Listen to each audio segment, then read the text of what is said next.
guys, Kyle the Death Knight of Anime here, bringing you my review for My Hero Academia chapter 166, and this was a very entertaining chapter. And before we get into the real meaty stuff of the chapter, I want to get this out of the way and talk about Utsushimi. In this chapter, we get the reveal of her quirk called Glamour, which creates illusions for a short period, which makes sense that this reveal was needed because we learned a while back that the transform quirk was actually Toga's. But aside from that, we learned an interesting tidbit from her that Shiketsu High forbids relationships between people of opposite gender. The reason why I'm bringing attention to this is because she never said they forbid same-sex relationships. So, does that mean she's lesbian? I think she just almost announced it. I mean, I actually want to say she's more bi, because she did say she's quote-unquote salty as fuck about the relationship rules at her school, but yeah, that whole thing with her, I thought I'd just really bring attention to that line, because you know what? It's actually kind of funny. It really had me like, whoa, you Utsushimi, what have you done? What dirty deeds have you gotten yourself into, girl? Like, holy crap! Like, okay. I'm not gonna bring any more attention to it, but I just had to bring that up because it was like, whoa.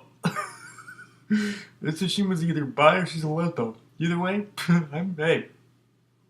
I know this is gonna drive the hentai lovers wild. I know it will. Like, I'm sure she already drove them wild before, but this is just gonna drive them up the wall. Like, holy crap. But okay, that aside, I gotta say, Bakugo's development in this chapter was insane, and majority of it for me came from the simple fact that he saw himself in those kids.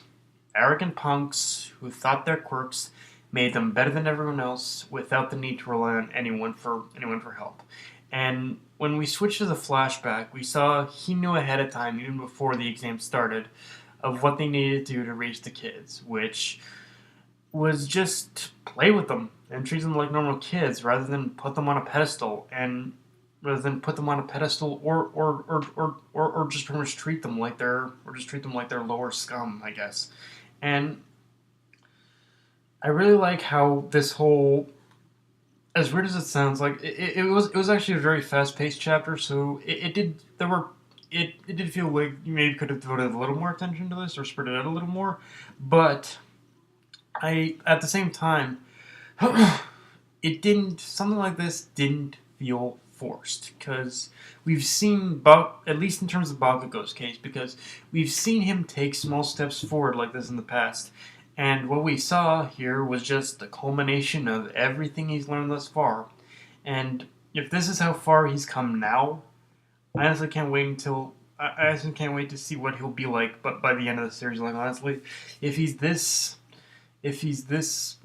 developed already, and we just haven't been paying attention to it, then yeah, Bakugo and Izuku, both of them have very bright futures as heroes in the end.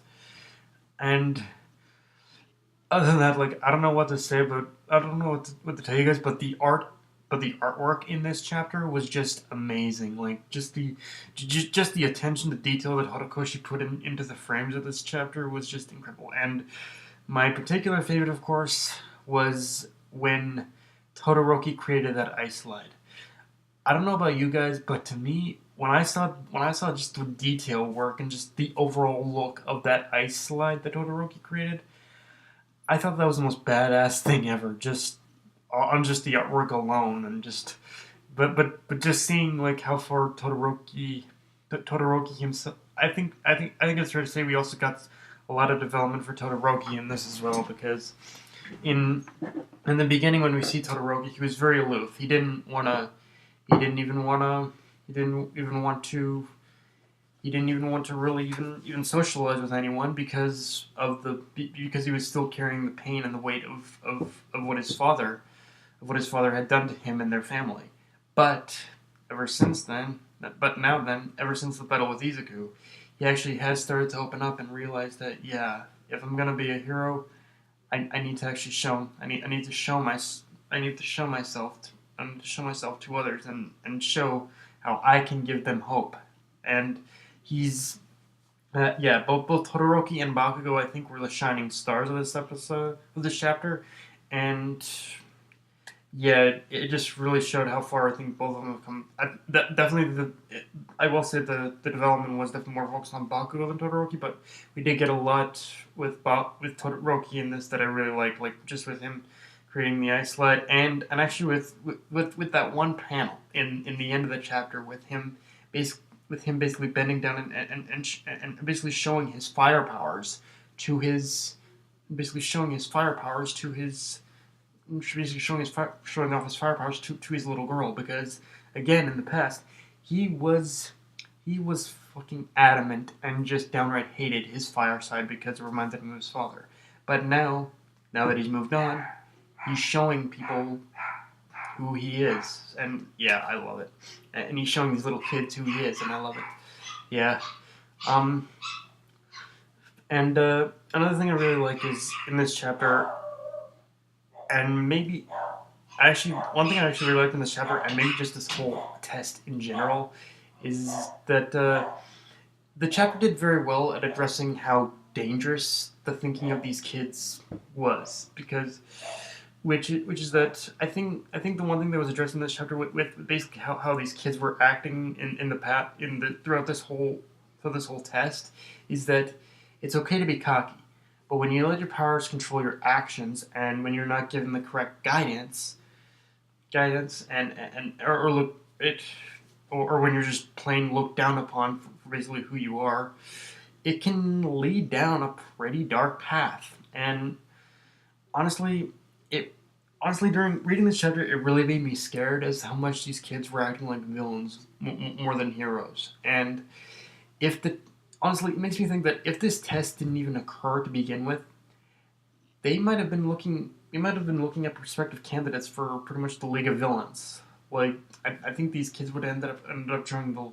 If this test didn't occur at all, I think these kids would have been Shigaraki's pawns at some point. So it's like, yeah, I'm just I think I'm just really happy how the way this whole test played out, and with them kind of learning that these heroes aren't so bad after all, and these kids now have taken the first step towards becoming actual heroes, and yeah, and I love it.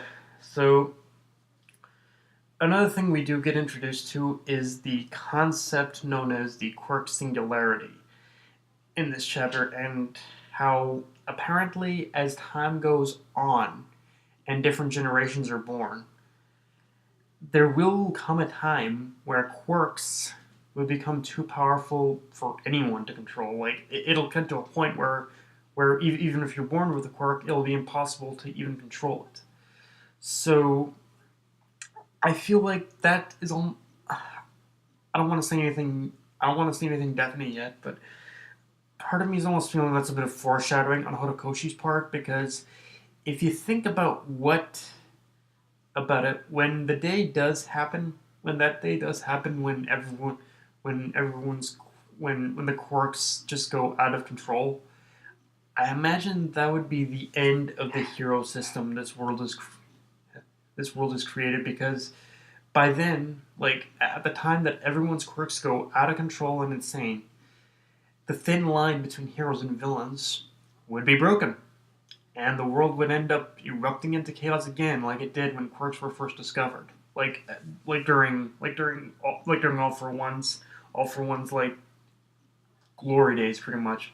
So but yeah, and when that day like if this is what Horikoshi is alluding to, and if he is planning that, then that is going to be one sick. That is going to be one. It's probably gonna. If it does happen, it's probably going to be like a final arc or whatnot. And if that does happen, that's going to be one of the most sick ass arcs ever. But again, I don't know if he's actually planning that, but it does feel like he's foreshadowing it for sure. And but yeah, when that day comes, it's going to be a sick ass arc, and I know that our main heroes are probably going to be at the forefront of it. And yeah,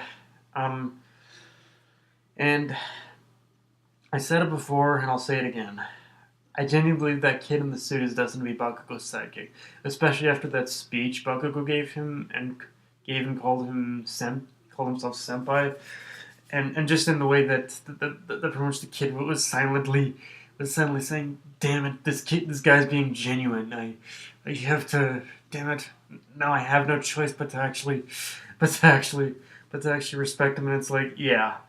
I can see that kid in Bakugo becoming a sidekick and becoming a hero and sidekick team at some point. And actually this chapter made me realize I must have missed it or something, but I don't think we've been introduced to his quirk yet. I don't think so, which honestly makes me all more interested and hopeful that we see it soon. But I guess we'll just have to wait and see. But yeah, guys, that's all I have for this video. Enjoyed it? Yeah, guys, that's all I have for this video. Like, comment, subscribe, follow me on Twitter and Facebook. Death Night Anime, signing off. Later, peeps.